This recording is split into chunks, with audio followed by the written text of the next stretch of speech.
तो electrophilic addition reaction के लिए जनरल पॉइंट्स हम डिस्कस कर रहे थे और उसमें 4 पॉइंट्स मैंने आपको नोट करवाए थे और उनमें से 3 पॉइंट्स मैं आपको एक्सप्लेन कर चुका हूँ। 4th पॉइंट हमें डिस्कस करना था इसमें, the reaction involves carbocation rearrangement. देखो, इस पॉइंट को डिस्कस करने से पहले कुछ क्वेश्चंस मैं डिस्कस करना चाह रहा हूँ इलेक्ट्रोफिलिक एडिशन पर बेस्ड। देखो, इसमें एक पॉइंट हमने डिस्कस किया, reactivity of alkenes and alkynes for the reaction depends on stability of the respective intermediate carbocation. और इसका मैंने एक एप्लीकेशन में एक एग्जाम्पल भी आपको बताया कि अगर आप एल्कीन और अल्काइन का इलेक्ट्रोफिलिक एडिशन रिएक्शन के लिए रिएक्टिविटी कंपैरिजन करते हैं तो alkene is more reactive than alkyne for electrophilic addition reaction and it can be compared on the basis of stability of respective carbocations, क्योंकि ये कार्पेटाइन ज्यादा स्टेबल है इसके कंपैरिजन में। तो देखो, इंटरमीडिएट कार्पेटाइन जितना स्टेबल होगा उसके फॉर्मेशन की टेंडेंसी उतनी ज्यादा होगी, उसका फॉर्मेशन उतना इजी होगा, आप कह सकते हैं वो फास्ट फॉर्म होगा। और अगर उसका फॉर्मेशन फास्ट होगा तो कार्पेटाइन का फॉर्मेशन, यही तो आरडीएस है ना, और अगर ये आरडीएस है तो फिर तो हम कह सकते हैं एल्कीन में इलेक्ट्रोफिलिक एडिशन रिएक्शन जो होगी वो फास्ट होगी अल्काइन के कंपैरिजन में। So this is how we can compare reactivity of alkenes and alkynes for electrophilic addition reaction. चलिए फिर इसी पर बेस्ड कुछ क्वेश्चन डिस्कस करते हैं। इसमें एक क्वेश्चन मैं डिस्कस कर रहा हूं, बाकी क्वेश्चंस फिर आपको ट्राई करना है।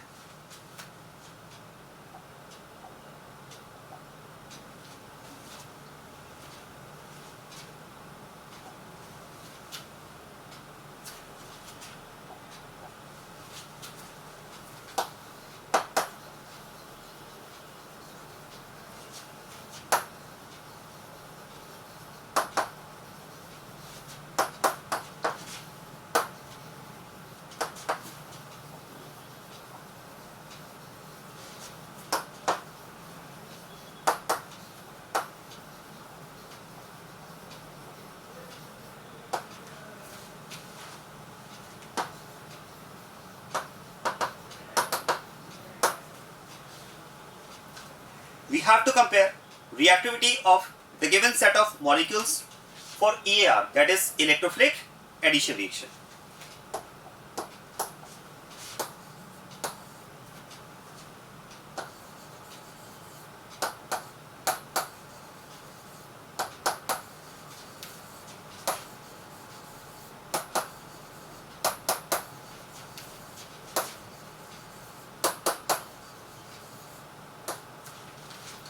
जैसा आप देखो, ये कंपाउंड्स आपको गिवन है, ये 3 अल्कीन्स आपको गिवन है और इनका आपको रिएक्टिविटी कंपैरिजन करना है इलेक्ट्रोफिलिक एडिशन रिएक्शन के लिए। कैसे करेंगे?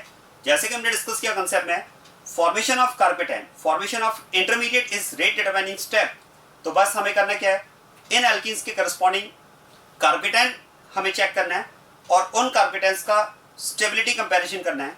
जो रिस्पेक्टिव कार्पेटाइन्स का स्टेबिलिटी ऑर्डर होगा वही इन्हीं अल्कीन्स का रिएक्टिविटी ऑर्डर हो जाएगा। अब आप देखो, इस केस में अगर बात की जाए तो इलेक्ट्रोफाइल प्रेफरेबली CH2 कार्बन पर ऐड होगा ताकि कैटायन का फॉर्मेशन C पर हो, क्योंकि यहां पर बनने वाला जो कार्पेटाइन होगा वो CH2 कार्बन पर बनने वाले कार्पेटाइन से ज्यादा स्टेबल होगा।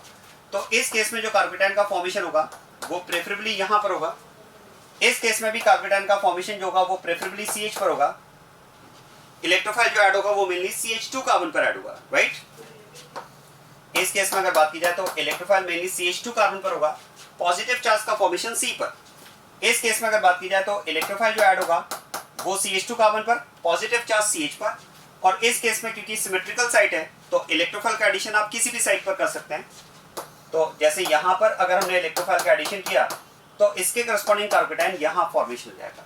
बस अब हमें इन कार्पेटाइन्स का स्टेबिलिटी कंपैरिजन करना है और अगर आप इन कार्पेटाइन्स का स्टेबिलिटी कंपैरिजन करेंगे तो देखो, कार्पेटाइन्स का स्टेबिलिटी कंपैरिजन हमने GOC1 में बहुत डिटेल में डिस्कस किया है, उसके काफी क्वेश्चंस भी हमने किए हैं।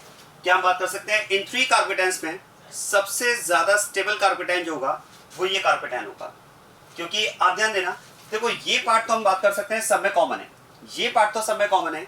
जो पॉइंट ऑफ डिफरेंस है वो क्या है, यहाँ पर जिस कार्बन पर पॉजिटिव चार्ज जनरेट होगा उस पर 2 हाइड्रोजन प्रेजेंट है, यहाँ पर 1 हाइड्रोजन 1 मिथाइल ग्रुप और यहाँ पर 2 मिथाइल ग्रुप्स।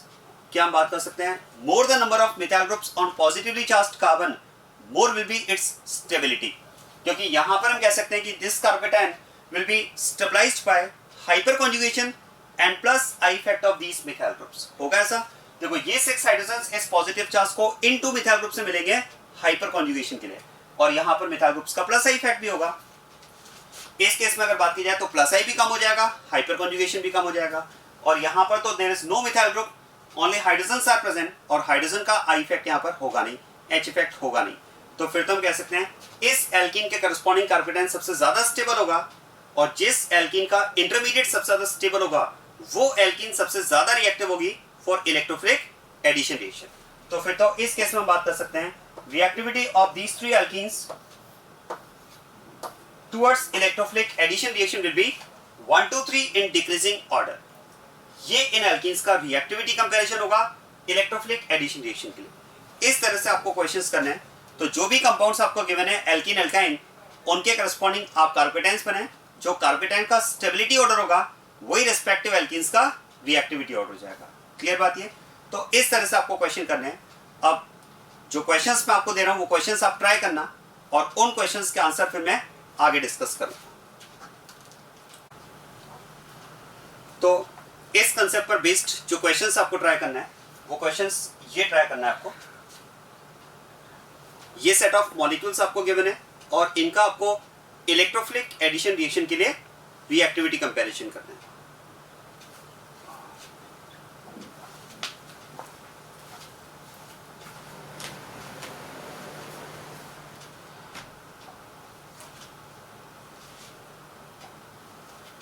इनके आंसर्स मैं आगे डिस्कस करूंगा। चलिए अब इसी में एक क्वेश्चन और डिस्कस करते हैं। जैसा कि मैंने आपको इलेक्ट्रोफिलिक एडिशन रिएक्शन के लिए बताया कि इलेक्ट्रोफिलिक एडिशन रिएक्शन में इलेक्ट्रोफाइल के लिए जो अटैकिंग साइट्स होती हैं वो दोनों अनसैचुरेटेड कार्बन एटम्स होते हैं, लेकिन उस केस में अगर हम बात करें प्रेफर्ड साइट ऑफ अटैक, तो उसके लिए आप जानते हैं, याद करें हमने डिस्कस किया था कि that can be decided on the basis of stability of carbocations, और इसी के लिए फिर मैंने एक रूल भी डिस्कस किया था, मार्कोनिकॉफ्स रूल। बस उसी पर बेस्ड मैं सेकंड क्वेश्चन डिस्कस कर रहा हूँ। इसका भी एक क्वेश्चन मैं आपको अप्लाई करके बता रहा हूँ, बाकी फिर आपको ट्राई करना है।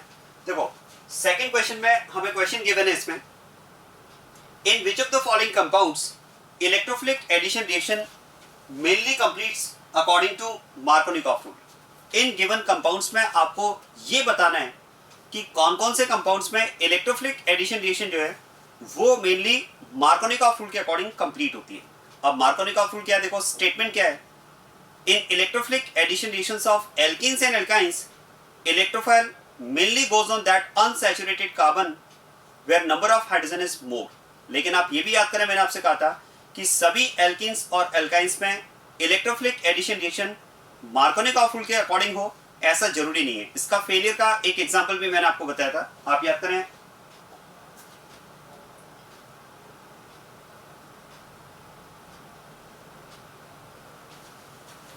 ये हमने डिस्कस किया था। देखो मार्कोनिकॉफ रूल के अकॉर्डिंग हमने बात की थी कि electrophile mainly goes on that unsaturated carbon where number of hydrogen is मोर।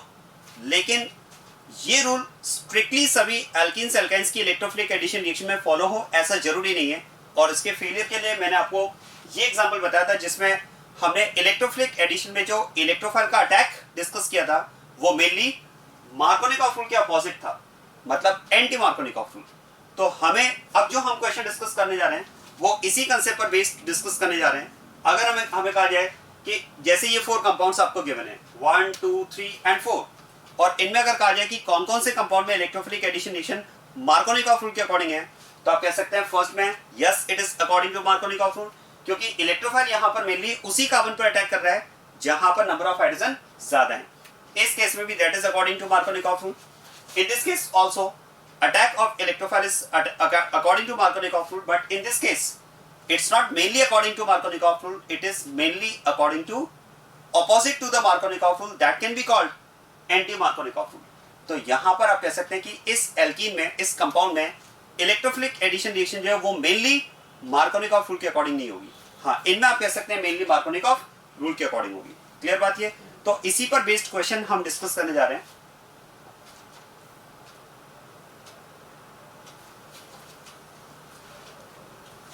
और इसके लिए मैं एक एग्जांपल पर मैं आपको इसको अप्लाई करके बता रहा हूं, बाकी कंपाउंड्स फिर आप ट्राई करना। जैसा आप देखो ये आपको अगर एल्कीन गिवन है और इसमें अगर हमें डिसाइड करना है कि electrophilic addition reaction mainly Markovnikov rule के अकॉर्डिंग है या नहीं है। तो मुझे तो एक बात बताएं, अगर इसमें रिएक्शन में मैं मार्कोनिकॉफ रूल अप्लाई करता हूं तो उसके अकॉर्डिंग इलेक्ट्रोफाइल मेनली कहां पर ऐड होना चाहिए? तो according to the rule electrophile mainly goes on that unsaturated carbon where number of hydrogen is more. तो फिर तो मार्कोनिकॉफ रूल के अकॉर्डिंग इलेक्ट्रोफाइल यहां पर ऐड होना चाहिए और कार्पेटाइन यहां बनना चाहिए। क्या मेरी बात क्लियर हो रही है? मार्कोनिकॉफ रूल के अकॉर्डिंग इलेक्ट्रोफाइल कहां पर ऐड होना चाहिए? The unsaturated carbon where number of hydrogen is more. तो यहां पर 1 हाइड्रोजन है और यहां पर 0 है, तो फिर तो मार्कोनिकॉफ रूल के अकॉर्डिंग इलेक्ट्रोफाइल मेनली यहां पर ऐड होना चाहिए, तो उसके अकॉर्डिंग कार्पेटाइन यहां बनेगा। लेकिन मुझे आप बताएं कि कार्पेटाइन दोनों अनसैचुरेटेड कार्बन में से कहां पर कार्पेटाइन का फॉर्मेशन हो ताकि वो ज्यादा स्टेबल हो? Positive charge on which carbon will be more stable, on this carbon और ऑन दिस कार्बन? आंसर है it will be more stable on CH carbon. ऐसा क्यों समझ में आ रहा है? देखो यहां पर हम चाहेंगे कि कार्पेटाइन का फॉर्मेशन हो, ऐसा क्यों? क्योंकि यहां पर बनने वाला जो कार्पेटाइन होगा वो स्टेबलाइज होगा रेजोनेंस के through. This oxygen is having lone pair and if positive charge is formed on this carbon that will be stabilized by resonance with this lone pair। जबकि आप देखो यहां पर अगर कार्पेटाइन बना तो इस कार्पेटाइन को इन मिथाइल ग्रुप्स का केवल हाइपर कॉन्जुगेशन और आई इफेक्ट स्टेबलाइज कर पाएगा, जबकि हमने डिस्कस किया कि इंडक्टिव और हाइपर कॉन्जुगेशन से डोमिनेटिंग इफेक्ट होता है रेजोनेंस। तो मुझे तो आप ये बताएं कि हम, क्योंकि देखो आप याद करें मार्कोनिकॉफ रूल, ठीक है स्टेटमेंट हमें पता होना चाहिए, लेकिन अल्टीमेटली हम अटैकिंग जो साइट डिसाइड करते हैं, जो प्रेफर्ड साइट ऑफ अटैक हम डिसाइड करते हैं, वो तो कार्पेटाइन की स्टेबिलिटी के अकॉर्डिंग डिसाइड करते हैं ना। तो अब मुझे आप बताएं दोनों में से कहां पर कार्पेटाइन हमें ज्यादा स्टेबल मिल रहा है? CH कार्बन पर, क्योंकि यहां पर बनने वाला जो कार्पेटाइन होगा वो रेजोनेंस के थ्रू स्टेबलाइज होगा। तो इस केस में हम कह सकते हैं भाई जो इलेक्ट्रोफाइल मेनली ऐड होगा वो तो C पर ऐड होगा, मतलब इस केस में इलेक्ट्रोफाइल वहां पर अटैक कर रहा है, मेनली वहां पर अटैक कर रहा है जहां पर नंबर ऑफ हाइड्रोजन लेस है। तो फिर ये तो मार्कोनिकॉफ रूल का ऑपोजिट हो गया। तो इस केस में अगर बात की जाए तो यहां पर आप कह सकते हैं कि जो इलेक्ट्रोफाइल मेनली ऐड होगा वो मेनली C पर ऐड होगा ताकि पॉजिटिव चार्ज का फॉर्मेशन CH पर हो, क्योंकि यहां पर बनने वाला जो कार्पेटाइन होगा वो ऑक्सीजन पर अवेलेबल लोन पेयर के थ्रू रेजोनेंस के थ्रू स्टेबलाइज होगा। और ये अगर इसमें इलेक्ट्रोफाइल का मेन अटैक है तो फिर तो मैं कह सकता हूं it's not according to Markovnikov rule, it is anti Markovnikov rule. तो क्वेश्चन अगर हमें पूछा जा रहा है कि in which of the following compounds electrophilic addition reaction mainly completes according to Markovnikov rule, तो आंसर है इस केस में तो नहीं, not in first. In first it mainly completes according to anti Markovnikov. बस इस तरह से आपको उन कंपाउंड्स को आइडेंटिफाई करना है इनमें जिनमें electrophilic addition reaction mainly Markovnikov rule के अकॉर्डिंग है। क्लियर हो गई बात? ये क्वेश्चन समझ में आया कैसे करना है? बस इसी पर बेस्ड ये क्वेश्चन आपको ट्राई करना है। इन 3 कंपाउंड्स में आपको ट्राई करना है कहां पर electrophilic addition reaction Markovnikov rule के अकॉर्डिंग होगी, और इसी तरह से इन कंपाउंड्स में भी आपको ट्राई करना है in which of the following compounds electrophilic addition reaction will mainly follow Markovnikov. तो ये क्वेश्चंस आप ट्राई करना। इन दोनों क्वेश्चंस के आंसर्स मैं आगे डिस्कस करूंगा। अब आप देखो इलेक्ट्रोफिलिक एडिशन रिएक्शन में 4 पॉइंट्स में से 3 पॉइंट्स में आपको ऑलरेडी एक्सप्लेन कर चुका हूं। 4th पॉइंट हमें डिस्कस करना है the reaction involves carbocation rearrangement. ये पॉइंट हमें यहां पर डिस्कस करना है।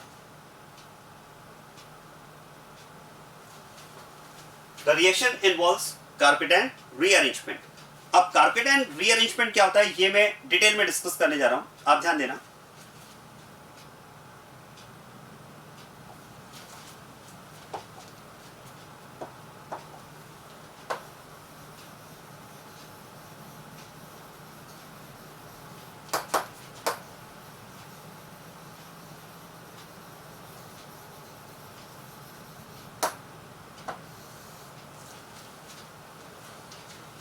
देखो कार्पेटाइन रीअरेंजमेंट की अगर बात की जाए तो सबसे पहले इंपॉर्टेंट पॉइंट आप ये समझ लें कि rearrangement in carbocation is not the property of a specific reaction. या ये कहा जाए कि जैसे हम इसे इलेक्ट्रोफिलिक एडिशन में डिस्कस कर रहे हैं, मैंने आपसे कहा कि इलेक्ट्रोफिलिक एडिशन के लिए एक स्टेटमेंट हम ये दे सकते हैं, the reaction electrophilic addition reaction in electrophilic addition reaction carbocation rearrangement is observed. तो ठीक है, इलेक्ट्रोफिलिक एडिशन रिएक्शन में कार्पेटाइन रीअरेंजमेंट हमें मिलता है, तो what does it mean? Is it property of electrophilic addition reaction or property of the carpetain itself? तो answer है carbocation rearrangement is not the property of electrophilic addition reaction, it is property of carbocation itself. इसीलिए मैं बात करना चाह रहा हूं कि carbocation rearrangement only electrophilic addition reaction में होगा, ऐसा नहीं है, क्योंकि ये इलेक्ट्रोफिलिक एडिशन रिएक्शन की प्रॉपर्टी नहीं है, ये कार्पेटेंट की खुद की प्रॉपर्टी है। मतलब आप कह सकते हैं carbocation rearrangement is observed in all those reactions which involve carbocation as an intermediate. जिन रिएक्शंस में कार्पेटेंट इंटरमीडिएट के फॉर्म में बनता है, उन सारी रिएक्शंस में हम कार्पेटेंट रीअरेंजमेंट की बात कर सकते हैं। तो एक जनरल स्टेटमेंट आप ये दे सकते हैं, all those reaction will involve carbocation rearrangement in which carbocation is formed as an intermediate. Electrophilic addition reaction is one of the example. Electrophilic addition reaction उन रिएक्शंस का एग्जाम्पल है जिनमें इंटरमीडिएट कार्पेटेंट बनता है, और जिन रिएक्शंस में कार्पेटेंट इंटरमीडिएट होता है उनमें हम बात करते हैं कि कार्पेटेंट रीअरेंजमेंट पॉसिबल होता है। अब पहले मैं आपको कार्पेटेंट रीअरेंजमेंट एक्सप्लेन कर रहा हूं, फिर इसके कुछ पॉइंट्स आपको नोट करने होंगे, ठीक है? वो पॉइंट्स फिर मैं आपको रिलेट करके बता दूंगा। पहले आप समझ लें कि कार्पेटेंट रीअरेंजमेंट होता कैसे है। देखो, कार्पेटेंट रीअरेंजमेंट किन रिएक्शंस में होगा ये समझ में आ गया? In all those reactions which involve carbocation as an intermediate. Now, what is carpetan rearrangement and how does it take place? ये हमें डिस्कस करना है, आप ध्यान देना।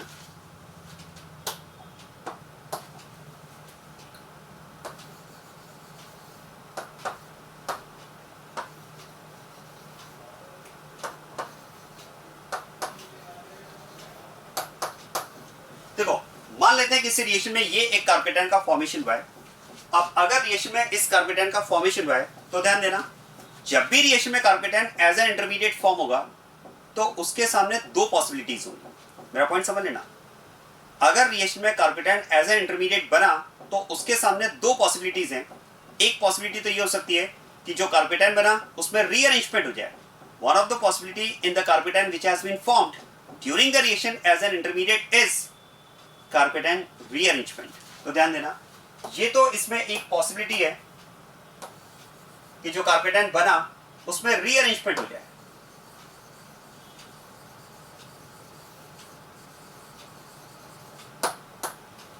This is one of the possibility. लेकिन पैरेलल में यहां पर एक पॉसिबिलिटी और भी हो सकती है। एक बात सोचिए, अगर रिएक्शन में कार्पेटेन बना है तो डेफिनेटली जिस रिएक्शन मिक्सचर में वो कार्पेटेन बना है उस रिएक्शन मिक्सचर में कोई न्यूक्लियोफाइल भी अवेलेबल होगा, क्योंकि जो कार्पेटेन बना है वो किसी इलेक्ट्रॉन डोनर के कांटेक्ट में आके उससे रिएक्ट करेगा।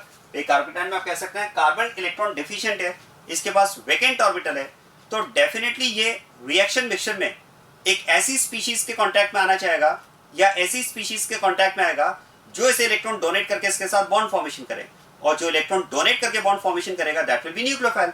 तो डेफिनेटली जिस रिएक्शन मिक्सचर में कार्पेटेन बना है उस रिएक्शन मिक्सचर में कोई न्यूक्लियोफाइल भी अवेलेबल होगा। तो फिर तो एक पॉसिबिलिटी ये भी तो हो सकती है ना कि जो कार्पेटेन बना वो न्यूक्लियोफाइल के कांटेक्ट में है और उसे रिएक्ट करके स्टेबलाइज हो जाए। तो ध्यान देना, सेकंड पॉसिबिलिटी क्या हो सकती है? देखो, second possibility is it's interaction with nucleophile. ये न्यूक्लियोफाइल से इंटरेक्ट करे और उसे इलेक्ट्रॉन एक्सेप्ट करके बॉन्ड फॉर्मेशन करके स्टेबलाइज हो जाए। आप देखो, अगर ये न्यूक्लियोफाइल से इंटरेक्ट करता है तो इस केस में ये इलेक्ट्रॉन डोनर और ये कार्बन इलेक्ट्रॉन एक्सेप्टर, और इस केस में बॉन्ड फॉर्मेशन होगा, और इस बॉन्ड फॉर्मेशन के थ्रू यहां पर हमें ये मॉलिक्यूल मिल जाएगा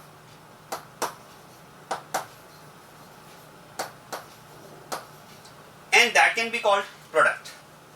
क्योंकि जब कार्पेटेन न्यूक्लियोफाइल से रिएक्ट करेगा तो हमें एक स्टेबल मॉलिक्यूल मिलेगा and that stable molecule can be called product. तो मैंने आपसे कहा कि whenever a carpetan is formed as an intermediate, there are two possibilities. One of the possibility is rearrangement in carpetan, and the second possibility is reaction of carpetan with nucleophile to give a stable product. अब पहले मैं आपको ये clear कर देता हूं कि nucleophile के रिएक्शन से तो हमें ये मॉलिक्यूल बना, इस रीअरेंजमेंट से हमें क्या मिलेगा वो मैं पहले आपको क्लियर कर देता हूं। फिर हम बात करेंगे कि दोनों पॉसिबिलिटीज में से प्रेफरेंस किसको दिया जाए, क्या प्रेफर्ड होगा, क्योंकि पॉसिबिलिटी तो दो है, ये बात तो पक्का है, One of the possibility is rearrangement in carpetan and the second possibility is reaction of carpetan with nucleophile. इन दोनों में से प्रेफर्ड क्या होगा वो हम आगे डिस्कस करते हैं. पहले मैं आपको ये क्लियर कर दूं कि अगर कार्पेटाइन में रीअरेंजमेंट हुआ तो उसका रिजल्ट क्या होगा. चलिए ध्यान देना. देखो कार्पेटाइन रीअरेंजमेंट को समझने के लिए आप ध्यान देना, सबसे आसान तरीका होता है यहां पर मैं पॉजिटिवली चार्ज कार्बन को नंबर 1 मार्क कर रहा हूं. जो पॉजिटिवली चार्ज कार्बन है उसे मैं नंबर 1 मार्क कर रहा हूं और एडजेसेंट कार्बन को नंबर 2 मार्क कर रहा हूं. और ध्यान देना, देखो कार्पेटाइन रीअरेंजमेंट अगर हुआ तो एग्जैक्टली इसमें होता क्या है.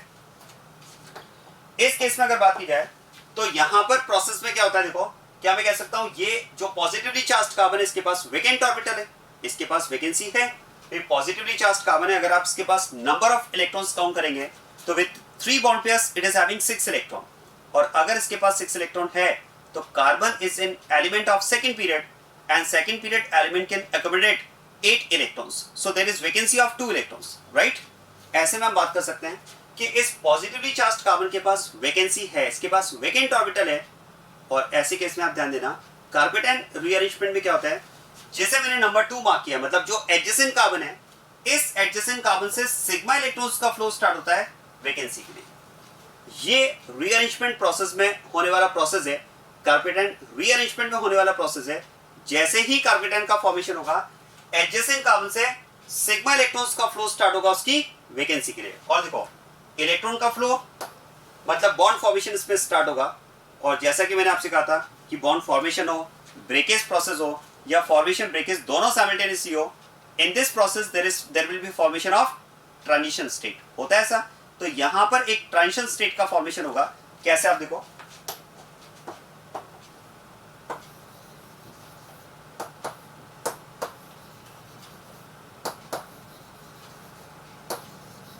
देखो इस इलेक्ट्रॉन फ्लो से हम बात कर सकते हैं कि यहां पर बॉन्ड फॉर्मेशन होगा बिटवीन कार्बन एंड हाइड्रोजन. तो यहां पर हम बात कर सकते हैं कि इस केस में carbon hydrogen bond formation start हो जाएगा. ये एक कार्बन हाइड्रोजन बॉन्ड फॉर्मेशन इस पे स्टार्ट हो जाएगा इलेक्ट्रॉन फ्लो के साथ में. क्या बता सकते हैं इस बॉन्ड फॉर्मेशन में इलेक्ट्रॉन्स कौन से यूज हो रहे हैं.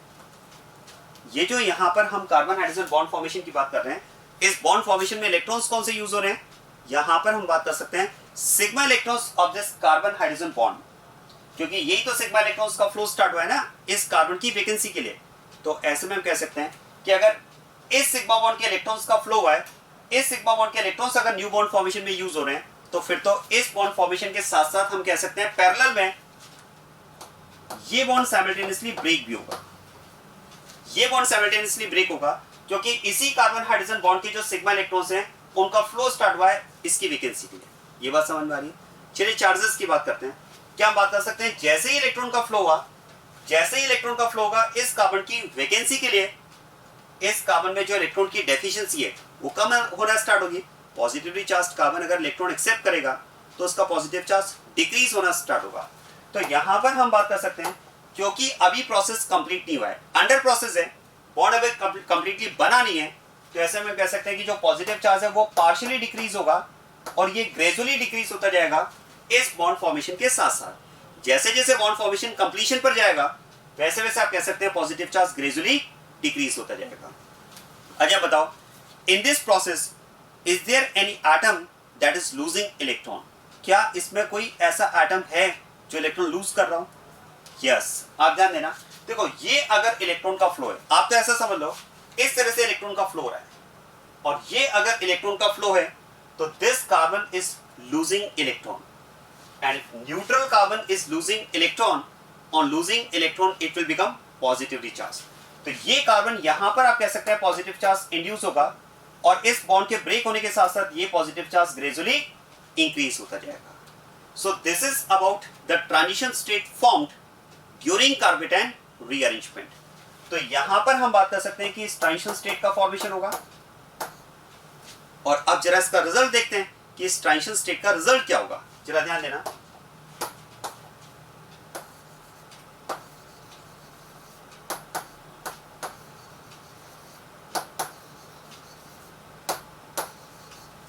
ये carbon hydrogen bond formation complete हो चुका है और ये बॉन्ड कंप्लीटली ब्रेक हो चुका है. और अब आप देखो जैसे ही बॉन्ड फॉर्मेशन कंप्लीट होगा हम कह सकते हैं इस कार्बन ने अब इलेक्ट्रॉन कंप्लीटली गेन कर लिया है, तो ये कार्बन तो हो जाएगा न्यूट्रल, इसका पॉजिटिव चार्ज डिक्रीज होने के साथ साथ फाइनली न्यूट्रल हो जाएगा, और इस कार्बन का इलेक्ट्रॉन लॉस अब कंप्लीट हो चुका है, मतलब ये कंप्लीटली अपना एक इलेक्ट्रॉन लूज कर चुका है, तो फिर इसका पॉजिटिव चार्ज ग्रेजुअली इंक्रीज होने के साथ साथ कंप्लीट पॉजिटिव हो जाएगा।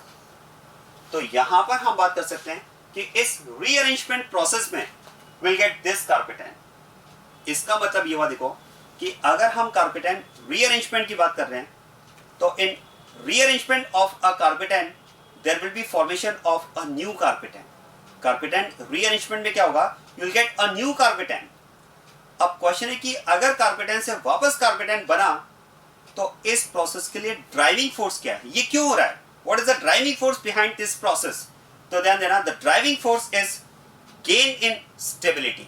अब ध्यान देना, the driving force is gain in stability, because if you compare stability of the new carpetan with the carpetan before rearrangement, there is difference in stability of these carpetans. The new carpetan, the carpetan after rearrangement is more stable than the carpetan before rearrangement. आप ध्यान देना, this carpetan will be stabilized by hyperconjugation with 9 alpha hydrogen atoms. यहाँ पर अगर हम बात करें तो इस कार्पेटेन में हाइपरकॉन्जुगेशन के लिए 9 अल्फा हाइड्रोजन्स अवेलेबल हैं, जबकि आप देखो यहां पर अगर बात की जाए तो this carbocation will be stabilised by hyperconjugation with only 1 alpha hydrogen. So this is less stable carbocation, this is less stable carpetan, while this carpetan is more stable, while this carpetan is more stable। ये कार्पेटेन ज्यादा stable है। तो exactly अगर हम बात करें कार्पेटेन rearrangement की, तो स्टेटमेंट पर ध्यान देना, in carpetan rearrangement less stable carpetan is converted into more stable carpetan। जो less stable carpetan होता है वो more stable carpetan में कन्वर्ट होता है। इसका मतलब हम कह सकते हैं कि कार्पेटेन रीअरेंजमेंट में प्रोसेस क्या होगा, गेन इन स्टेबिलिटी, और ये कार्पेटेन रीअरेंजमेंट का ड्राइविंग फोर्स होता है। क्योंकि देखो अगर किसी भी रिएक्शन में हम कार्पेटेन रीअरेंजमेंट की बात कर रहे हैं तो ऐसा नहीं है कि कार्पेटेन रीअरेंजमेंट के लिए आपको आउटसोर्स से कोई एनर्जी प्रोवाइड करना होगा, नो, वो प्रोसेस इटसेल्फ होगा। और अगर हम कह रहे हैं कि कार्पेटेन रीअरेंजमेंट प्रोसेस होगा वो during the reaction itself process होगा, उसके लिए कोई एक्स्ट्रा एनर्जी आपको प्रोवाइड करने की जरूरत नहीं है रिएक्शन में। तो अगर ये प्रोसेस इटसेल्फ हो रहा है, इसका मतलब डेफिनेटली एक्सोथर्मिक प्रोसेस होना चाहिए, और अगर ये एक्सोथर्मिक प्रोसेस होना चाहिए तो फिर तो हम कह सकते हैं ये एक्सोथर्मिक कब होगा, जब रिजल्टिंग मॉलिक्यूल प्रीवियस मॉलिक्यूल से ज्यादा स्टेबल हो। तो gain in stability is the driving force for carbocation rearrangement. आप कह सकते हैं in कार्पेटेन rearrangement always less stable carbocation is converted into more stable carbocation. क्या मेरा पॉइंट समझ में आ रहा है? अब आप ध्यान देना, देखो एक पॉइंट आप ये समझ लें कि मैंने अगर यहां पर कहा कि कार्पेटेन जब किसी रिएक्शन में फॉर्म होगा तो उसके सामने दो पॉसिबिलिटीज होती है, इधर रीअरेंजमेंट इन कार्पेटेन और it's reaction with nucleophile. Question है दोनों में से प्रेफर क्या होगा, क्या लगता है आपको, दोनों में से क्या प्रेफर होना चाहिए और क्यों होना चाहिए?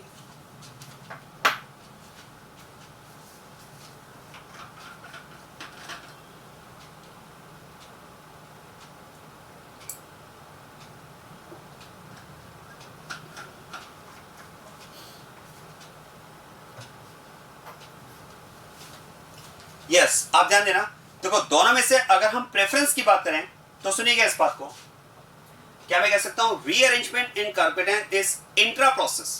कार्पेटेन में होने वाला जो रीअरेंजमेंट प्रोसेस है वो इंट्रा प्रोसेस है, मतलब whatever is the process it is within the molecule. क्या कार्पेटेन रीअरेंजमेंट के लिए इस कार्पेटेन को किसी अदर स्पीशीज से कोई इंटरेक्ट करना है क्या, कोई इंटरेक्शन होगा क्या इसमें? No, whatever is the process it is within the molecule. तो इस केस में हम कह सकते हैं this process is intra process.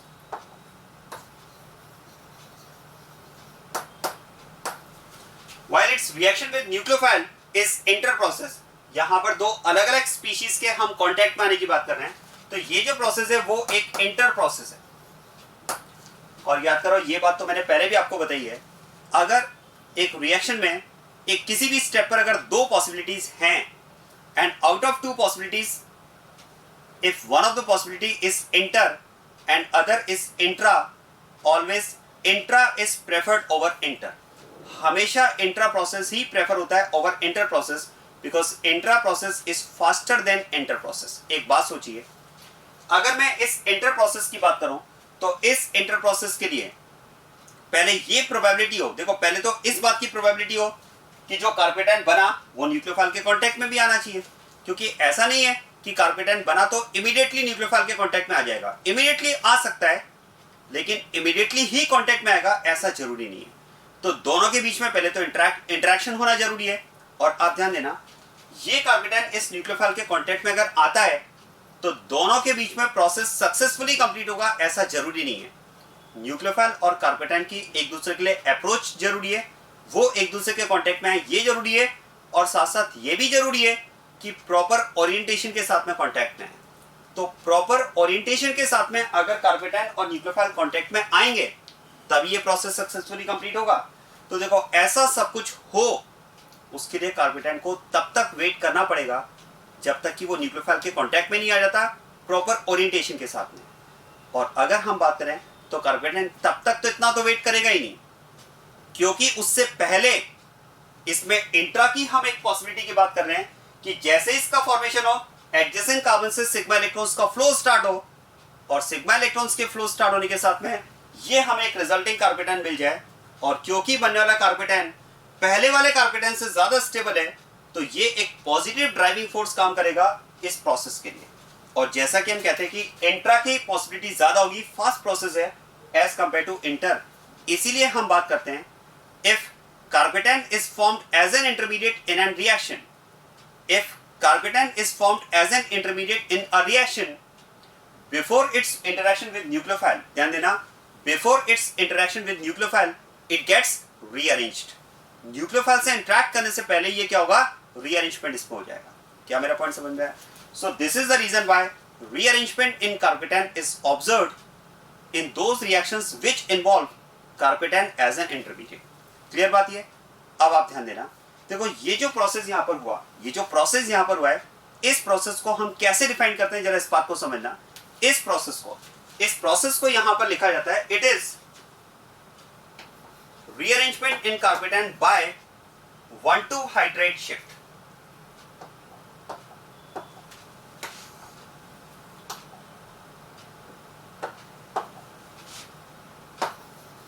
It is by 1,2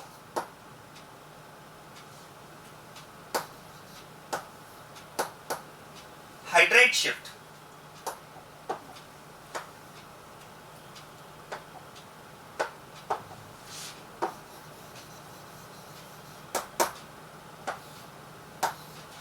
ध्यान देना, ये जो यहां पर कार्पेटाइन रीअरेंजमेंट हुआ है, इस प्रोसेस को क्या लिखा जाता है, it is rearrangement in carbocation by 1,2 hydride shift. अब ये 1,2 हाइड्राइड शिफ्ट का मतलब क्या है, इस बात को आप समझ लें। देखो आप ध्यान देना, अगर आप ध्यान दें तो यहां पर जो चेंजेस हुए, क्या मैं कह सकता हूं, वो पॉजिटिवली चार्ज कार्बन को अगर मैंने 1 मार्क किया है और एडजेसेंट कार्बन को अगर मैंने 2 मार्क किया है, तो whatever is the change in this carbocation it is in 1 and 2 carbons. आप देखो इन 1 and 2 पोजीशन पर ही तो चेंज हुआ है ना, और ओवरऑल नेट चेंज किया हुआ। तो नेट चेंज आप कह सकते हैं पॉजिटिव चार्ज तो 1 से 2 पर शिफ्ट हो चुका है, जो पॉजिटिव चार्ज 1 पर था वो तो 2 पर शिफ्ट हो चुका है, और सेकेंड कार्बन से ये जो हाइड्रोजन है वो 1 पर माइग्रेट कर चुका है। क्या मेरा पॉइंट समझ में आ रहा है? पॉजिटिव चार्ज तो 1 से 2 पर आ चुका है, और सेकेंड कार्बन से एक यूनिट का माइग्रेशन हो चुका है 1 के लिए, और वो यूनिट क्या है, हाइड्रोजन।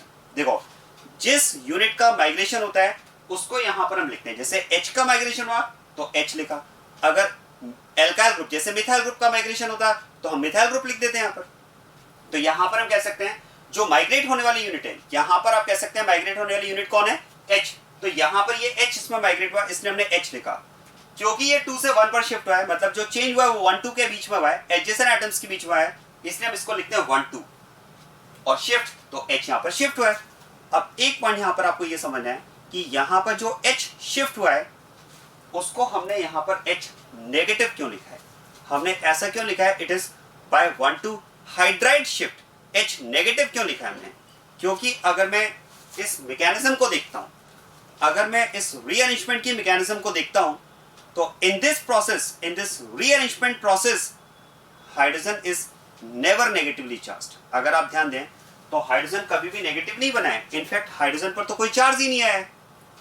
क्योंकि ऐसा तो नहीं हो रहा है, देखो ऐसा तो यहाँ पर नहीं हो रहा है ना कि ये हाइड्रोजन पहले इस कार्बन से सेपरेट हुआ इलेक्ट्रॉन लेकर के और फिर बाद में कार्बन से ऐड हुआ है। नो, इसका सेपरेशन और इसका बॉन्ड फॉर्मेशन यहाँ पर साइमल्टेनियसली हो रहा है। तो चार्ज हाइड्रोजन पर तो नहीं इंड्यूस हो रहा है। इनफैक्ट आप कह सकते हैं कि जो माइग्रेट होने वाली यूनिट है उस माइग्रेट होने वाली यूनिट पर इटसेल्फ कोई चार्ज नहीं आ रहा है। तो क्वेश्चन है फिर हम इसको चार्ज के साथ में क्यों लिखते हैं? क्योंकि जो भी यूनिट माइग्रेट होती है उसको लिखा तो चार्ज के साथ में ही जाता है। तो चार्ज के साथ में लिखने का इंटेंशन क्या है हमारा? देखो चार्ज के साथ में लिखने का इंटेंशन क्या है वो मैं आपको क्लियर करता हूं।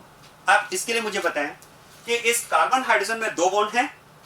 सिंपल है, अ covalent bond is formed by sharing of 2 electrons. तो ध्यान देना यहां पर इस कार्बन हाइड्रोजन में 2 इलेक्ट्रॉन्स हैं। और क्या मैं कह सकता हूं, कोवेलेंट बॉन्ड का कांसेप्ट ये कहता है कि out of 2 electrons 1 electron will be counted for carbon and 1 electron will be counted for H, since a covalent bond is considered to be formed by sharing of electrons। तो हम ये मानकर चलते हैं कि 2 इलेक्ट्रॉन्स में से 1 इलेक्ट्रॉन हाइड्रोजन का है और 1 इलेक्ट्रॉन कार्बन का है। और अब जरा मुझे बताओ कि ये जो हाइड्रोजन यहां से माइग्रेट होगा वो बॉन्ड के कितने इलेक्ट्रॉन्स के साथ में माइग्रेट होगा? जो हाइड्रोजन यहां पर माइग्रेट होगा वो इस बॉन्ड के कितने इलेक्ट्रॉन्स के साथ में माइग्रेट होगा? 0, 1 या 2 इलेक्ट्रॉन्स? क्या लगता है इस हाइड्रोजन का जो यहां पर माइग्रेशन होगा वो कितने इलेक्ट्रॉन्स के साथ में माइग्रेशन होगा? 0, 1 और 2 इलेक्ट्रॉन्स। आंसर है 2 इलेक्ट्रॉन्स। क्योंकि आप सोचिए अल्टीमेटली अगर आप ध्यान दें तो अल्टीमेटली हाइड्रोजन इस पूरे बॉन्ड के साथ में ट्रांसफर हो गया ना। ये बॉन्ड भी तो यहां से चला गया, इलेक्ट्रॉन्स भी तो ट्रांसफर हो गए ना। तो कंप्लीट बॉन्ड के साथ में ट्रांसफर हुआ है, मतलब यूनिट का जो माइग्रेशन होता है वो बॉन्ड के दोनों इलेक्ट्रॉन्स के साथ में होता है।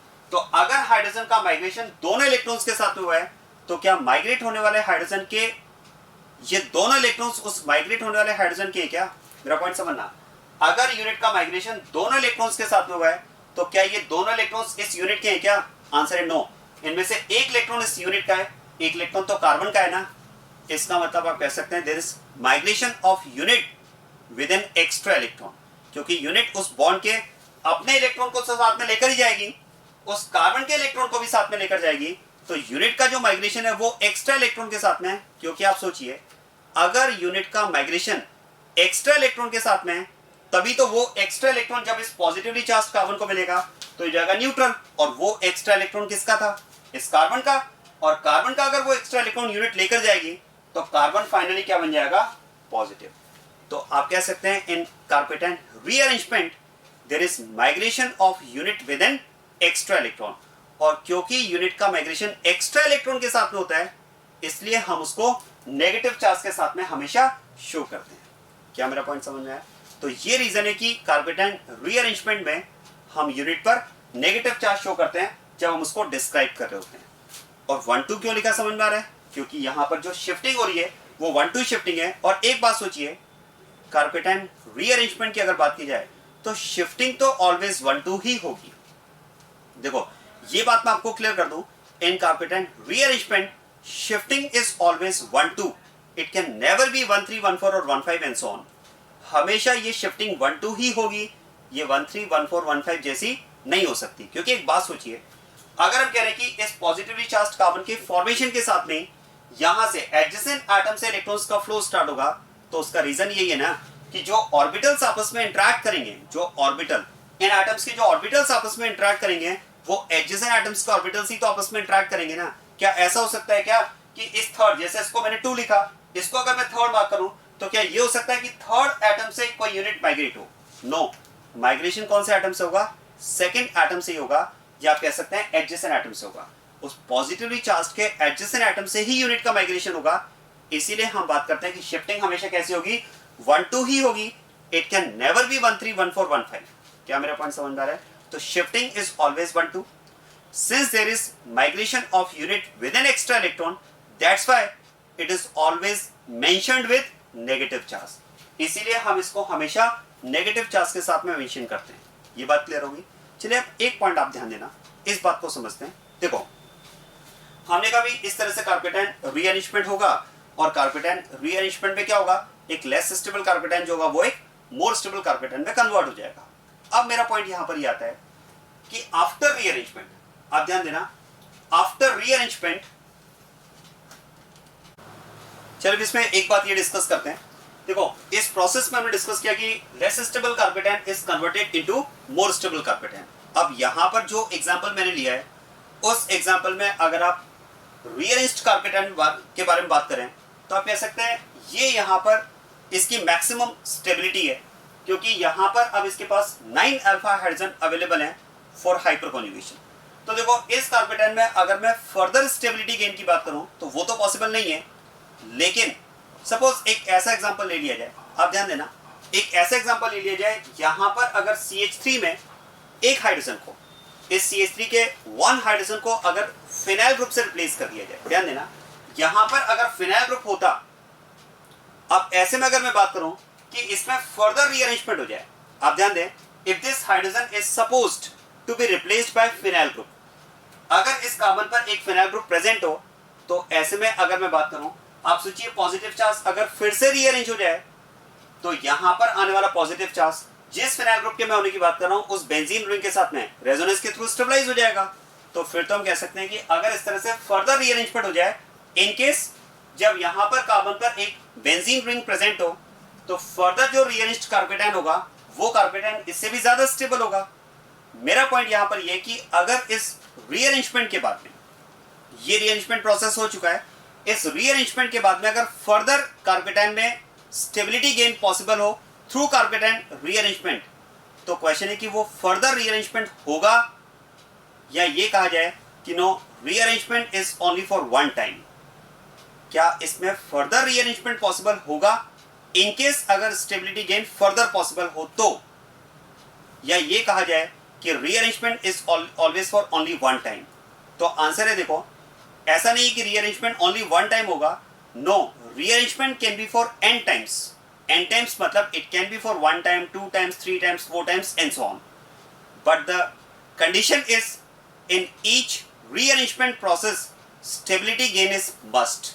आप मेरा पॉइंट समझ लेना, ऐसा नहीं कि रीअरेंजमेंट ओनली वन टाइम होगा, रीअरेंजमेंट एक से ज्यादा टाइम हो सकता है। क्योंकि एक बात सोचिए, अगर मैं बात करता हूं कि ये जो कार्पेटाइन बना, अब जो कार्पेटाइन बना है अगर इसमें फर्दर कोई रीअरेंजमेंट मतलब फर्दर स्टेबिलिटी गेन अगर पॉसिबल नहीं है तो फाइनली क्या होगा, फाइनली जो कार्पेटाइन बनेगा वो रिएक्शन मिक्सचर में अवेलेबल न्यूक्लियोफाइल के कांटेक्ट में आएगा और उससे रिएक्ट करके प्रोडक्ट बनाएगा। अब ऐसे में अगर मैं बात करूं कि यहां पर इस कार्पेटाइन के सामने सपोज 2 ऑप्शंस हैं, अगर इस कार्पेटाइन के सामने सपोज 2 ऑप्शंस होते, रिएक्शन विद न्यूक्लियोफाइल, और एक ऑप्शन अगर ये होता फर्दर रीअरेंजमेंट, अगर एक ऑप्शन ये होता फर्दर रीअरेंजमेंट, और ऐसे में अगर बात की जाए कि अब क्या प्रेफर होगा, क्या फर्दर रीअरेंजमेंट होगा या रीअरेंजमेंट ओनली वन टाइम होने के बाद में बस न्यूक्लियोफाइल से रिएक्शन हो जाएगी, तो मैं तो एक बात ये समझता हूं, देखो कि अगर मैं इसकी न्यूक्लियोफाइल के साथ में रिएक्शन की बात करता हूं तो it's reaction with nucleophile will be an inter process, it will be an inter process, while further rearrangement will again be an intra process. अगर मैं फिर से रीअरेंजमेंट की बात करूंगा तो वो तो फिर से इंट्रा प्रोसेस होगा ना, जबकि इसका न्यूक्लियोफाइल के साथ में इंटरेक्ट करना वो इंटर प्रोसेस होगा। और इंटर और इंट्रा अगर 2 पॉसिबिलिटीज हैं तो प्रेफर क्या होगा, तो प्रेफर तो देखो इंट्रा ही होगा। इसका मतलब ये हुआ कि अगर इसमें फिर से रीअरेंजमेंट के थ्रू स्टेबिलिटी गेन पॉसिबल होता तो डेफिनेटली हम रीअरेंजमेंट कंसिडर करते हैं, और ये तब तक कंसिडर करते हैं जब तक स्टेबिलिटी गेन पॉसिबल है। So rearrangement in carbocation can be for n times. क्या मेरा पॉइंट समझ में आ रहा है? Provided that in each rearrangement stability gain is observed, तब तक रीअरेंजमेंट पॉसिबल होगा जब तक स्टेबिलिटी गेन पॉसिबल है। हाँ, लेकिन एक बात समझ लेना, rearrangement is possible for n times, मतलब it can be for 1 time, 2 times, 3 times, 4 times, but in each rearrangement shifting is always 1 2, shifting हमेशा 1 2 ही होगी, shifting is always 1 2, but it can be for n times, मतलब 1 2 1 2 1 2 1 2 1 2 1 2 1 2 1 2, it can never be 1 3 और 1 4 और 1 5, हमेशा rearrangement 1 2 shifting के through होगा। हाँ, ये n times तक हो सकता है, और हर shifting में in every shifting stability gain is must, क्योंकि stability gain यही तो एक पॉजिटिव ड्राइविंग फोर्स है ना इस रीअरेंजमेंट के होने के लिए। क्या मेरा पॉइंट समझ में आ रहा है? एक बात ध्यान देना, देखो ऐसा हो सकता है कि आपके सामने कोई ऐसी सिचुएशन आ जाए कि सपोज आप एक कार्पेटाइन में 2 टाइम्स रीअरेंजमेंट कंसिडर कर रहे हैं, मान लेते हैं आपके सामने ऐसी सिचुएशन हो कि आप एक कार्पेटेन का फॉर्मेशन ड्यूरिंग द रिएक्शन हुआ है और उस कार्पेटेन में सपोज आप 2 टाइम्स रीअरेंजमेंट कंसिडर कर रहे हैं, 1-2 for 1 time and again 1-2 for second time. और मान लो आपके सामने ऐसी सिचुएशन हो, आप ये कहें कि सर हम 2 टाइम्स रीअरेंजमेंट कंसिडर कर रहे हैं और उसमें फर्स्ट रीअरेंजमेंट में तो स्टेबिलिटी का लॉस हो रहा है। आप सपोज ये कंडीशन मेरे सामने रखें कि सर फर्स्ट रीअरेंजमेंट में स्टेबिलिटी का लॉस हो रहा है। मैं कहूँगा बात ही मत करो। आगे नहीं सर, हमारी बात सुनिए, फर्स्ट रीअरेंजमेंट में स्टेबिलिटी का लॉस हो रहा है, लेकिन सेकेंड रीअरेंजमेंट जब हमने कंसिडर किया तो ओवरऑल स्टेबिलिटी गेन हो गई। मतलब इनिशियल कार्पेटेन से जो फर्स्ट टाइम रीअरेंजमेंट हुआ उसमें तो स्टेबिलिटी कुछ कम हो गई, लेकिन जब सेकेंड टाइम रीअरेंजमेंट हुआ तो ओवरऑल स्टेबिलिटी कार्पेटेन की इनिशियल कार्पेटेन से बढ़ गई। तो क्या ऐसा रीअरेंजमेंट कंसिडर होगा? आंसर है नो, क्योंकि देखो सेकेंड रीअरेंजमेंट तो तब होगा ना जब पहले फर्स्ट रीअरेंजमेंट हो, और अगर हम फर्स्ट रीअरेंजमेंट में कार्पेटेन की स्टेबिलिटी में लॉस की बात कर रहे हैं तो कार्पेटेन की स्टेबिलिटी कम होने का मतलब तो वो नेगेटिव ड्राइविंग फोर्स हो गया, तो वो तो फिर होगा ही नहीं ना। इसका मतलब हर रीअरेंजमेंट में स्टेबिलिटी गेन जरूरी है। ऐसा नहीं हो सकता कि फर्स्ट में कुछ स्टेबिलिटी का लॉस हो जाए बाद में फाइनली स्टेबिलिटी गेन हो जाएगा। No, in every rearrangement, in every shifting, gain in stability is must. ये बात समझ में आ गई। अब एक पॉइंट आता है कि ठीक है सर, अगर आप ऐसा बोल रहे हैं कि 1-2 शिफ्ट, पहली शिफ्टिंग में पहली रीअरेंजमेंट में स्टेबिलिटी का लॉस हो रहा है, सेकंड में गेन हो रहा है, लेकिन आपने कहा नहीं ऐसा एक्सेप्टेबल नहीं है, तो फिर ऐसा करें सर कि फर्स्ट वाले को हम स्किप कर जाएं, डायरेक्ट बाईपास चलते हैं 1 से 3 पर। तो ऐसा भी नहीं हो सकता, क्योंकि शिफ्टिंग तो हमेशा 1-2 ही होगी, 1-2 1-2। आप ये नहीं कर सकते कि इसको स्किप करके डायरेक्ट 1-3 पर आ जाए। No, shifting is always 1-2। क्या मेरा पॉइंट समझ में आ गया? तो ध्यान रखिए, rearrangement in carpetan can be for n times, but it is always through 1-2 shifting, and in each shifting stability gain is must। क्या पॉइंट समझ में आया? चलिए अब आप ध्यान देना, मैंने कहा भाई स्टेबिलिटी गेन मस्ट है, तो क्वेश्चन है कि कार्पेटेन में स्टेबिलिटी गेन किस किस फैक्टर के थ्रू हो सकता है। ऐसे कौन कौन से फैक्टर्स हम कंसिडर कर सकते हैं जिसके थ्रू हम कार्पेटेन रीअरेंजमेंट में स्टेबिलिटी गेन की बात कर पाए। तो आप याद करें, GOC1 में मैंने कार्पेटेन रीअरेंजमेंट के कंपैरिजन के कुछ फैक्टर्स आपको बताए थे। याद करें, सबसे पहले तो हम बात करते हैं चार्ज ऑन एटम। याद करें, सबसे पहले हम बात करते हैं चार्ज ऑन एटम की, और उसमें हमने डिस्कस किया है कि positive charge on saturated carbon is always more stable then positive charge on unsaturated carbon. Discuss किया ऐसा। तो एक तो हम बात कर सकते हैं कि अगर पॉजिटिव चार्ज हमें सैचुरेटेड कार्बन पर मिल जाए तो that will be more stable then positive charge on unsaturated carbon. दूसरा बात करें रेजोनेंस की, हम बात करते हैं। थर्ड हम हाइपर कॉन्जुगेशन की बात करते हैं, और फोर्थ हम इंडक्टिव इफेक्ट की बात करते हैं। डिस्कस किया था ऐसा एक सीक्वेंस डिस्कस किया था। चलिए उस सीक्वेंस में जो 4 फैक्टर्स हमने लिए थे उन्हीं फैक्टर्स को मैं यहाँ पर इंक्लूड करते हुए जरा बात करता हूं, ध्यान देना। मान लेते हैं हमें ऐसा केस मिल जाए कि एक रिएक्शन में इस कार्पेटेन का फॉर्मेशन हो। ध्यान देना, अगर एक रिएक्शन में इस कार्पेटेन का फॉर्मेशन हो और अगर मैं इस कार्पेटेन में रीअरेंजमेंट की बात करूं, ये कार्पेटेन सपोज किसी रिएक्शन में बना और इसमें अगर मैं रीअरेंजमेंट की बात करूं तो ध्यान दीजिएगा, पॉजिटिवली चार्ज कार्बन को नंबर 1 मार्क करेंगे, एडजेसेंट कार्बन को नंबर 2, और अगर मैं यहां पर बात करूं 1-2 हाइड्राइड शिफ्ट, मैं नेट प्रोसेस लिख रहा हूं, ये H अगर बॉन्ड के साथ में यहां पर आ जाए तो ऐसे केस में आप ध्यान देना, देखो अगर ये H बॉन्ड के साथ में यहां पर आ जाए तो इस केस में फिर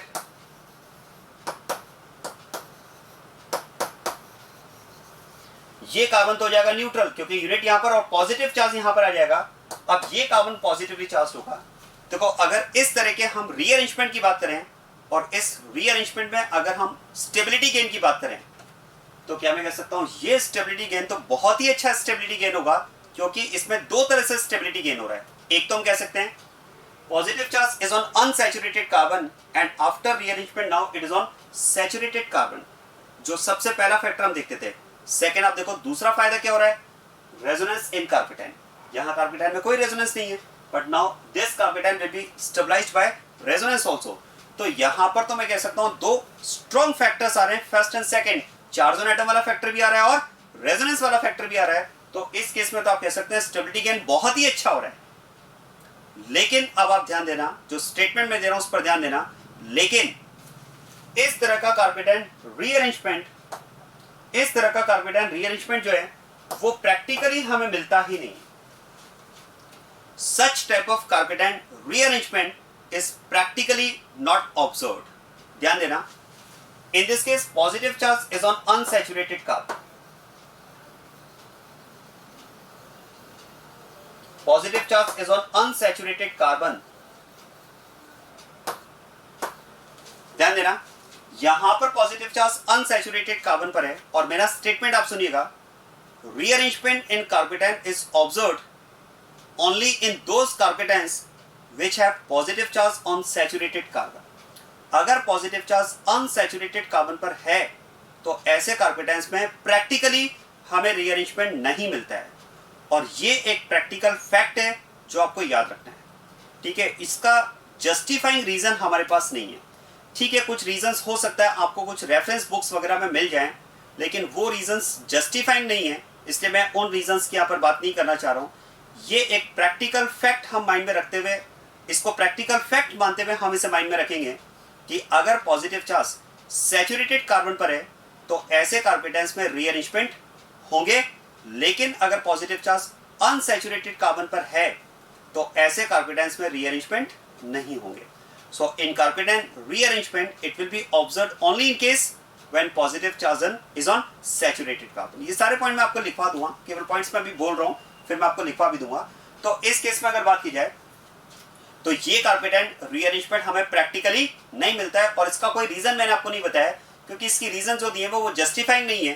ठीक है, मुझे वो थोड़ा सा डाइजेस्ट नहीं होते हैं, तो इसके लिए मैं आपको ये कहूँगा, एडवाइस मेरी यही रहेगी कि इसे एक प्रैक्टिकल फैक्ट मानते हुए आप याद रखें कि अगर पॉजिटिव चार्ज अनसैचुरेटेड कार्बन पर है तो ऐसे कार्पेटाइन्स पर रीअरेंजमेंट नहीं होता है। तो इसका मतलब चार्ज ऑन एटम वाला जो स्टेबिलिटी गेन था वो तो हमें मिलेगा ही नहीं, वो तो प्रैक्टिकली मैंने आपसे कहा कि मिलता ही नहीं है। चलो सेकंड पर आते हैं, रेजोनेंस। मान लो ऐसा हो कि पहले जो कार्पेटाइन बना था उससे जब रीअरेंजमेंट हुआ कार्पेटाइन में, तो न्यू कार्पेटाइन में सपोज, इनिशियल कार्पेटाइन में suppose there was no resonance, और after rearrangement now the carbocation is stabilized by resonance. तो क्या ऐसा स्टेबिलिटी गेन एक्सेप्टेबल है? यस, ऐसा स्टेबिलिटी गेन एक्सेप्टेबल है। कि अगर आप स्टेबिलिटी गेन की बात करें, देखो ये स्टेबिलिटी गेन एक्सेप्टेबल नहीं है कि अनसैचुरेटेड कार्बन से पॉजिटिव चार्ज सैचुरेटेड पर चला जाए, क्योंकि ऐसा कार्पेटाइन रीअरेंजमेंट प्रैक्टिकली हमें मिलता ही नहीं है। मैं सेकंड फैक्टर पर आ रहा हूँ, रेजोनेंस।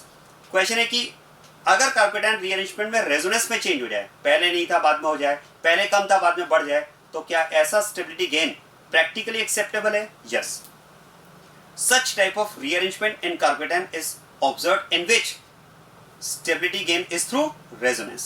फिर इसके बाद में आता है हाइपर कॉन्जुगेशन। मान लेते हैं कि स्टेबिलिटी गेन हुआ हाइपर कॉन्जुगेशन के थ्रू, तो क्या ये एक्सेप्टेबल है? यस, ये भी एक्सेप्टेबल है। अच्छा, इसमें एक पॉइंट ये भी आ सकता है आपके माइंड में कि सर कितना स्टेबिलिटी गेन होना चाहिए हाइपर कॉन्जुगेशन में? तो देखो, हाइपर कॉन्जुगेशन डिपेंड करता है नंबर ऑफ अल्फा हाइड्रोजन पर। तो एक पॉइंट आता है कि कितने अल्फा हाइड्रोजन इंक्रीज होने चाहिए मिनिमम, तो ध्यान देना एटलीस्ट 1 अल्फा हाइड्रोजन। अगर एक सिंगल अल्फा हाइड्रोजन भी इंक्रीज होता है हाइपर कॉन्जुगेशन के लिए, तो that rearrangement will be acceptable, that stability gain will be acceptable. तो देखो, चार्ज ऑन एटम अनसैचुरेशन से सैचुरेशन वाला जो स्टेबिलिटी गेन है वो एक्सेप्टेबल नहीं है, क्योंकि प्रैक्टिकली ऐसा रीअरेंजमेंट हमें मिलता नहीं है। रेजोनेंस के थ्रू स्टेबिलिटी गेन एक्सेप्टेबल है, हाइपर कॉन्जुगेशन के थ्रू स्टेबिलिटी गेन एक्सेप्टेबल है। अब एक पॉइंट आता है इंडक्टिव के थ्रू। मान लेते हैं कि जो इनिशियल कार्पेटाइन है उसमें प्लस आई इफेक्ट कम है, और after rearrangement suppose plus I effect बढ़ जाए, तो क्या ये स्टेबिलिटी गेन एक्सेप्टेबल है? आंसर है नो। इंडक्टिव के थ्रू अगर आप स्टेबिलिटी गेन की बात करोगे तो ये स्टेबिलिटी गेन भी हमें नहीं मिलता है, मतलब इस तरह का रीअरेंजमेंट हमें कार्पेटाइन में नहीं मिलता है। इसका तो मैं आपको रीजन भी क्लियर करता हूँ, सुनिए इस बात को, एग्जाम्पल से समझाता हूँ।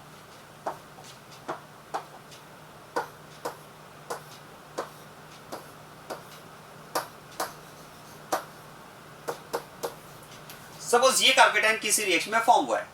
अब अगर हम इस कार्पेटाइन में रीअरेंजमेंट की बात करें बाय 1,2 हाइड्राइड शिफ्ट, कैसे? आप देखो, अगर हम ये कंसिडर करें कि इस केस में this is positively charge carbon number 1 and this is adjacent carbon number 2, और इसमें अगर मैं बात करूं कि पॉजिटिव चार्ज तो 1 से 2 पर आ जाए और यूनिट 2 से 1 पर आ जाए, ये रीअरेंजमेंट सपोज मैंने कंसिडर किया है 1,2 हाइड्राइड शिफ्ट के थ्रू। तो इस केस में आप ध्यान देना, after rearrangement you will get this carpet. तो अब पॉइंट आता है कि क्या ये स्टेबिलिटी गेन एक्सेप्टेबल है, क्योंकि देखो स्टेबिलिटी गेन तो हुआ है, कैसे? देखो हाइपर कॉन्जुगेशन की अगर बात की जाए तो उसमें कोई चेंज नहीं है। अगर इस पॉजिटिवली चार्ज्ड कार्बन की बात की जाए तो this positively charged carbon will be stabilised by 4 alpha hydrogen, 2 on this carbon, 2 on this carbon. और इसके लिए अगर आप चेक करोगे तो 2 on this carbon and 2 hydrogen on this carbon, still 4 alpha hydrogen are available for hyperconjugation. तो देखो hyperconjugation में तो there is no change, resonance पहले भी नहीं था, बाद में भी नहीं है। अब केवल और केवल अगर चेंज आया है तो इंडक्टिव इफेक्ट में। कैसे? Methyl group is plus I group, ये प्लस आई ग्रुप है, तो यहां भी मिथाइल ग्रुप का प्लस आई इफेक्ट। और इस केस में आप कह सकते हैं यहां पर डिस्टेंस कम है, इस प्लस आई ग्रुप की पॉजिटिव चार्ज से जो डिस्टेंस है वो इसके कंपैरिजन में कम है। और जैसा कि हम बात करते हैं कि inductive effect is distance dependent, तो इस केस में आप कह सकते हैं कि अगर डिस्टेंस कम है तो प्लस आई यहां पर ज्यादा होगा। In this case plus I effect is more and in this case plus I effect is less. So this carbocation is more stable than this carbocation. तो देखो स्टेबिलिटी गेन तो पक्का हुआ है, इसमें तो कोई डाउट नहीं है, बट स्टिल मैंने कहा कि this rearrangement is not acceptable, क्योंकि आप ये कह सकते हैं कि although there is gain in stability but the gap in stability is very very less। आप सुनिएगा इस बात को। एक्चुअली ये जो ड्राइविंग फोर्स है ना भाई, हमने कहा कि कार्पेटैन रीअरेंजमेंट प्रोसेस होता है वो ड्यूरिंग द रिएक्शन इटसेल्फ होता है, उसके लिए आपको कोई एक्स्ट्रा एनर्जी प्रोवाइड करने की जरूरत नहीं होती है रिएक्शन में। तो अगर वो इटसेल्फ प्रोसेस है तो उसके लिए एक पॉजिटिव ड्राइविंग फोर्स काम करना चाहिए। मैं यहाँ पर ये तो नहीं कहूंगा कि पॉजिटिव ड्राइविंग फोर्स नहीं है, क्योंकि स्टेबिलिटी गेन तो हो रहा है, लेकिन वो ड्राइविंग फोर्स इतना छोटा है, इतना वीक है कि ऐसा रीअरेंजमेंट हमें प्रैक्टिकली रिएक्शंस में नहीं मिलता है। और वीक क्यों है? तो आप याद करो कार्पेटैन स्टेबिलिटी के लिए क्या मैं कह सकता हूँ इंडक्टिव इफेक्ट सबसे वीक फैक्टर है। कार्पेटैन स्टेबिलिटी की अगर बात की जाए तो इंडक्टिव इफेक्ट तो सबसे वीक फैक्टर होता है, सबसे लास्ट में हम देखते हैं। आप देखो इंडक्टिव इफेक्ट वैसे ही वीक फैक्टर होता है। दूसरा हम कह सकते हैं कि अगर ये मिथाइल ग्रुप इस कार्पेटैन को स्टेबलाइज कर भी रहा है, इस बेसिस पर अगर ये मिथाइल ग्रुप इंडक्टिव के थ्रू इस कार्पेटैन को ज्यादा स्टेबलाइज कर रहा है इस बेसिस पर कि इसमें डिस्टेंस कम है इसके कंपैरिजन में, तो देखो इसमें कोई डाउट नहीं है, ऐसा कोई डाउट नहीं है कि इसके कंपैरिजन में यहाँ पर डिस्टेंस कम है। कंपैरेटिव अगर बात करोगे तो डिस्टेंस डेफिनेटली यहाँ पर कम है, लेकिन मैं कह सकता हूँ उतना कम भी नहीं है, उतना कम भी नहीं है, क्योंकि अगर मैं इस पॉजिटिवली चार्ज कार्बन को नंबर 1 मार्क करूं तो ये 2 और ये 3। आप याद करें इंडक्टिव इफेक्ट जो होता है वो थर्ड एटम तक आते आते तो काफी कम हो जाता है, क्योंकि डिस्टेंस बढ़ने के साथ साथ आई इफेक्ट कम भी तो होता है। तो देखो कंपैरेटिव अगर बात करोगे, मैं रिपीट कर रहा हूं इस बात को समझना अच्छे से, कंपैरेटिव अगर बात करोगे तो नो डाउट ये डिस्टेंस इससे कम है, लेकिन अगर मैं एज एन इंडिविजुअल बात करूं तो ये डिस्टेंस इतना कम भी नहीं है कि मिथाइल का इंडक्टिव इफेक्ट इफेक्टिवली काम कर पाए। इतना इफेक्टिव नहीं रहेगा, क्योंकि थर्ड एटम तक आते आते तो आई इफेक्ट काफी कम हो जाता है। क्या मेरा पॉइंट समझ में आ रहा है? देखो रिलेटिव अगर बात करोगे तो कोई डाउट नहीं है कि ये डिस्टेंस कम है इसके कंपैरिजन में, लेकिन उतना कम भी नहीं है कि हम इस मिथाइल ग्रुप का प्लस आई इफेक्ट इस केटाइन के लिए बहुत ज्यादा इफेक्टिव मान लें। बहुत ज्यादा इफेक्टिव नहीं है। क्या मेरा पॉइंट समझ में आ रहा है?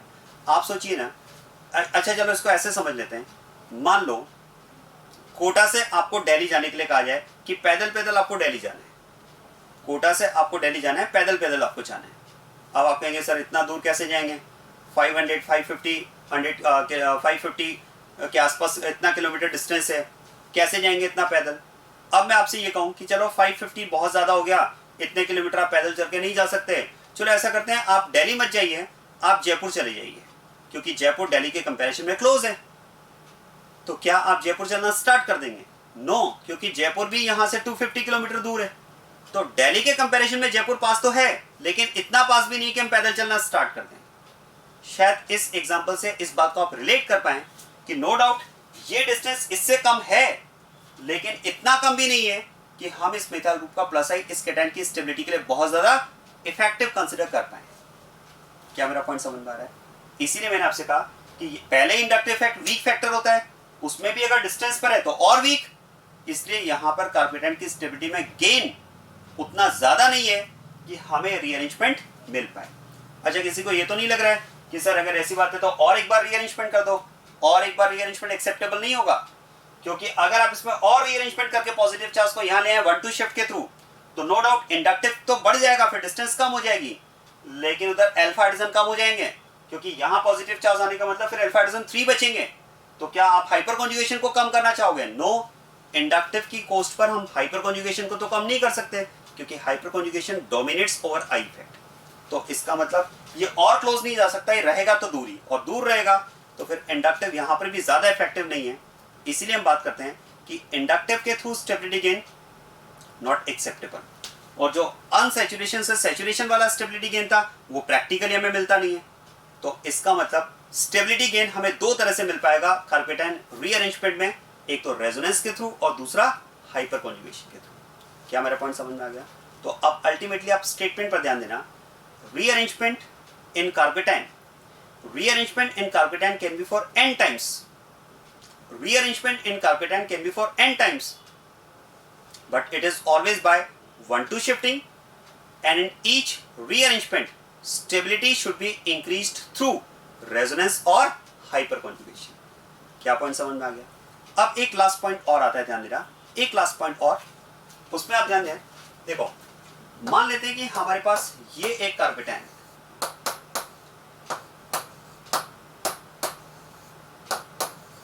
और इसमें हम रीअरेंजमेंट की बात कर रहे हैं। ये कार्पेटाइन हमारे पास है और इसमें हम रीअरेंजमेंट की बात कर रहे हैं, ध्यान देना।